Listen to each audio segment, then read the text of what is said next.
ஆண் ஊழியர்களை பார்த்தாலும் அவர்களுக்கு பல வகையான அழுத்தங்கள், அதுவும் அவர்களுடைய முதலாளிகள் கிட்ட இருந்து வரக்கூடிய அழுத்தங்கள் அவர்கள் மனதை மிகவும் பாடுபடுத்துகிறது.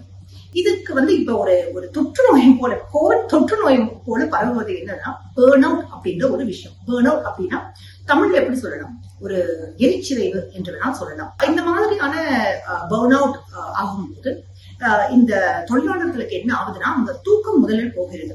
அப்புறம் அவங்களுக்கு ஒரு சோர்வு, இதுக்கும் மனசோர்வுக்கும் வித்தியாசம் உண்டு. ஏன்னா பேர்ன் அவுட், எரிச்சிதைவு என்பது அவர்கள் வேலை சம்பந்தப்பட்டு வரக்கூடிய பிரச்சனைகள். ஆனா இது மனசோர்வு போலவே பல அறிகுறிகளை காட்டும். தூக்கம் என்பது இல்லாமல் போவது, எரிச்சலாக இருப்பது, அதே போல அவர்கள் கவனம் செலுத்த முடியாமல் இருப்பது, அப்புறம் பிரெயின் ஃபாக் அப்படின்னு சொல்றது, அதாவது அப்படியே மனதே ஏதோ ஒரு கடல்ல மிதந்துட்டு இருக்க மாதிரி, இங்கேயே இல்லாத மாதிரி, உலகத்தில் இல்லாத மாதிரி ஒரு